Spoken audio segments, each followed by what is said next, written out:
예술의 생성자는 스타로 어마어마한 숭앙을 받았지만 정작 예술을 소비하는 사람들은 그냥 익명화된 그 많은 대중의 한 사람이었을 뿐입니다. 안녕하십니까, 강헌입니다.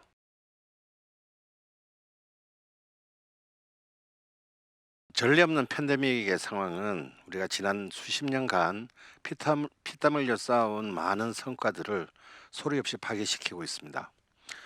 연일 언론에서는 소상공인이 위험하다, 자영업자가 위험하다, 그리고 하루에 6천 명 이상의 또 실업자들이 거리에 쏟아지고 있습니다. 어떤 전쟁보다도 어쩌면 IMF 시대보다도 더 큰 위기입니다. 그보다 더 큰 위기는 이번 팬데믹이 우리가 사람과 사람 사이의 거리를 어, 아주 지극히 떨어뜨려서 더욱더 힘든 어떤 자기 소외의 길로 몰아가고 있다라는 점입니다. 이런 어떤 정신적인 위기는 그동안 우리가 경험해 본 적이 없습니다. 많은 예술가들이 일을 잃었습니다. 제가 아는 어떤 프로페셔널한 공연 조명 감독은요, 지난 8개월 동안 일거리가 하나도 없었습니다. 이 친구는 오래간만에 정말 생애 처음으로 자기 작은 아파트를 분양받았는데요. 그 은행에 대출금을 갚기 힘든 상황이 됐습니다. 그리고 이미 23번이나 개인전을 가진 제 후배 화가가 있습니다. 이 친구가 최근에 어떤 24번째 개인전을 가졌는데 난생 처음으로 단 한 작품도 팔지를 못했습니다. 그야말로 생계 위기에 몰린 거죠. 코로나19의 상황과 미술이 무슨 상관이 있겠냐 생각할 수도 있겠죠. 보통 통상적으로 그림을 사주던 투자자의 지갑마저 얼어붙은 탓입니다. 이렇듯 어, 이 팬데믹 상황은 우리가 이때까지 누려왔던 모든 어떤 예술의 그 환경들을 전부 무너뜨리고 있는 중입니다. 모든 극장, 영화관, 그리고 박물관과 미술관들이 문을 닫았습니다.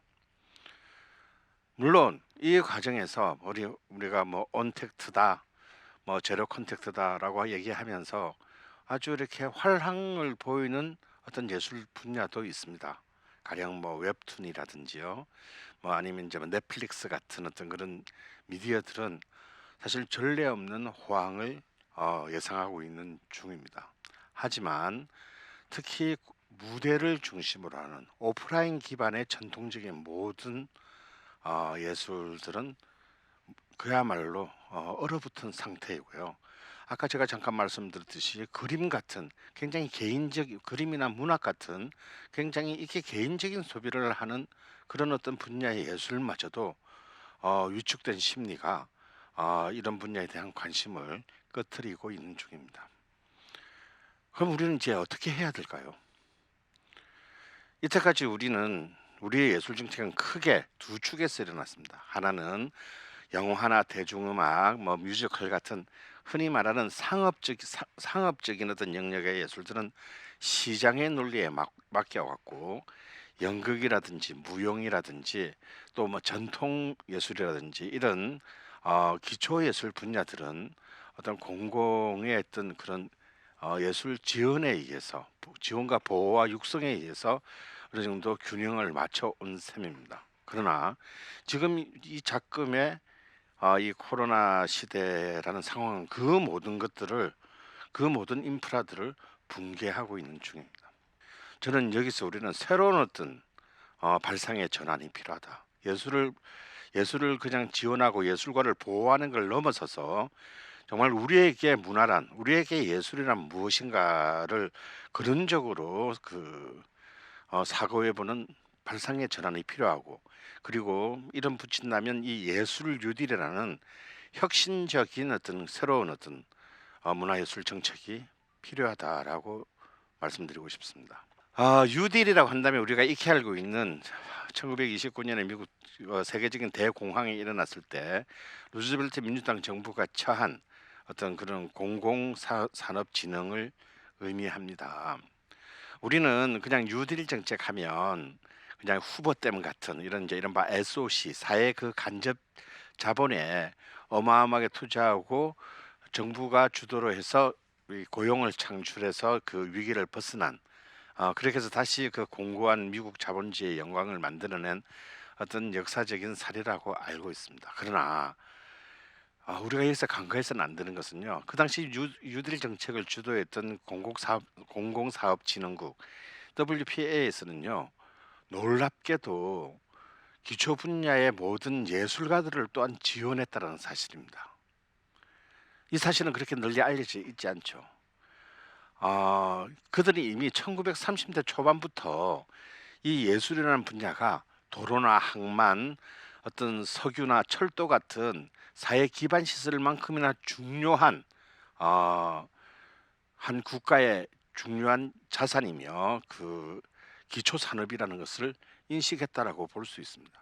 사실 뉴딜 시절 이전까지의 미국의 문화예술은 세계에 그렇게 명함을 낼 수준에 있는 그런 수준의 문화가 아니었습니다. 어쩌면 가장 위기라고 할 수 있는 뉴딜 시대를 거치면서 그리고 연방 정부가 개입해서 그 모든 다양한 분야의 예술가들, 가난하고 힘든 예술가들을 지원함으로써 미국 문화의 어떤 건강함 그리고 경쟁 능력을 갖추게 했고, 그것이 결국 2차 세계 그 이후에 이어진 2차 세계 대전과 1950년대라는 시대를 통해서 미국 문화의 세계 지배가 완성되는 초석을 가장 그 위기의 순간에 닦았다는 사실을 우리는 잊어서는 안 됩니다. 전례의 위기 속에서도 굉장히 다양한 새로운 이 위기를 극복하기 위한 예술적 시도들을 이미 해왔습니다. 제가 지금 근무하고 있는 경기도에서도요. 이 극장은 문은 닫았지만 드라이브인 시어터라든지 그래서 차를 타고 와서 공연을 관람하는 어떤 그런 것들도 실험해서 많은 어떤 그 시민들의 지지 사랑을 받았습니다. 그리고 또 이른바 우리가 베란다 콘서트라고 하는, 우리가 같이 이렇게 대면할 수는 없지만 오히려 아파트를 찾아다니면서 그 발코니에 어떤 그 시민들을 향해서 연주를 하는 어떤 그런 또 아름다운 풍경들도 만들어내었죠. 그리고 또 막강한 어떤 인터넷 인프라를 활용하는 많은 어떤 그 인터넷 그리고 모바일 기반의 영상 컨텐츠로 많은 것들을 전환해서 또 끊임없이 대중들과 예술의 존재를 증명하고 호흡하려는 어떤 노력들을 다각적으로 펼치고 있는 중입니다. 그러나 이것만으로는 부족합니다. 우리는 여기서 한 발짝 더 나가야 합니다. 왜냐하면요. 아무리 온라인이라고 하지만 연극을 화면으로 볼 수는 없는 노릇입니다. 연주와 무용을 동영상으로 감상하는 데는 한계가 있습니다. 박물관의 많은 유산 그리고 미술관의 그림들을 사진으로 본다는 것은 그것을 진정한 예술적 체험이라고 부를 수 있을까요? 예술에는 뭔가 어떤 살아있는 생명력이 있는 그런 현장적 공유라는 그 싱싱한 어떤 그런 에너지가 필요하고, 그것이 바로 우리 삶을 또 유지시켜주는 가장 중요한 원동력인 것입니다. 거대한 어떤 스타디움에서의 공연이라든지 무슨 큰 세종문화회 같은 큰 극장에서의 공연, 그리고 큰 어떤 박물관이나 미술관에서의 관람, 이런 것들을 넘어서는 어떤 새로운 어떤 예술적 생산과 소비의 질서가 만들어야 된다고 생각합니다. 제가 생각하는 바로 이 예술적 소비의 기준은 바로 가족입니다. 1인 가족에서 핵가족 그리고 대가족에 이르는, 정말 그 가치를 잠시 놓치고 있었던 가족을 기초로 하는 어떤 일상으로 우리를 지금 몰아가고 있습니다. 예술 또한 이 가족을 단위로 소비되어야 합니다. 이것은 굉장히 중요합니다. 왜 중요하냐면요. 지금 점점 우리 한국의 예술 문화의 수준이 높아질수록 그 영향력이 이른바 한류라는 이름으로 세계 강해질수록 우리는 세계에 엄청나게 예술을 팔고 알려지고 대규모의 어떤 그런 수익을 올리는 것에만 갈채를 보내고 박수를 보냈습니다. 이런 과정에서 예술의 생산자는 스타로 어마어마한 숭앙을 받았지만 정작 예술을 소비하는 사람들은 그냥 익명화된 그 많은 대중의 한 사람이었을 뿐입니다. 이제 예술은 한 명 각각의 역사를 가진 한 명 한 명의 인간, 그리고 작은 가장 최소의 사회 공동체인 가족과 대면할 준비를 해야 합니다. 이러기 위해서는 우리는 두 가지 전제가 필요해요. 하나는 예술이 그냥 어떤 그 개인의 어떤 취향의 산물이 아니라 우리 사회 전체의 공공적 가치를 지닌 그 무엇이라는 것을 우리 사회, 한국 사회가 합의해야 합니다. 예술? 너희들이 좋아서 하는 거 아니야 라는 이런 인식에 머물러 있다면 우리는 새로운 시대로 갈 수 없습니다. 일자리를 만들지도 못하고 밥을 만들지도 못합니다. 하지만 우리는 그 예술적 행위를 통해서 인간의 위대한 창의성을 발효시켜 왔고 인류의 진화를 이끌어 온 가장 근본적인 원동력을 제공했다는 사실을 잊어서는 안 됩니다. 우리가 예술을 보호하고 진흥시키고 또 지원해야 되는 이유가 바로 여기 있습니다. 그래서 우리는 이 예술 자체를, 그리고 그 예술을 담당하고 있는 예술가들을 이 사회가 보호해야 된다라는 그 예술적 공공성에 대한 사회적 동의가 돼야 됩니다. 두 번째는 반대로 예술을 생산하는 담당자들이 들의 인식이 바뀌어져야 합니다. 더 이상 이제 자신의 어떤 그런 욕망을 과시하기 위한 수단으로서의 예술이 아닌, 내가 꿈꾸고 있는 이 예술의 바로 다름 아닌 나와 똑같은 나의 공동체의 사람들을 위한 것이라는, 그래서 나의 예술이 바로 이런 공공적 가치를 가지고 있다는 사실을 또한 증명해야 할 것입니다. 이러할 때 우리는 다양한 방식으로 예술가들을 지원하는 전폭적인 중앙정부 단위로 혹은 지방정부 단위로, 그리고 각각의 어떤 공동체 단위로의 어떤 새로운 어떤 뉴딜적인 전환, 사고의 전환이 필요합니다. 저는 이제 어쩌면 예술이 민낯을 이제 드러내야 될 때라고 봅니다. 우리는 다시 어쩌면 알타미라 동굴의 시대로 돌아가야 할지도 모릅니다. 추운 겨울의 공포와 절망 속에서 어떤 봄의 희망을 기다리며 어떤 벽화를 가족 몇몇이 옹기종기 모여 앉아 벽화를 그렸던 시대를 우리 상상해 봅시다. 그때 예술은 우리에게 가장 위대한 정신적인 구원의 한 자락이었습니다.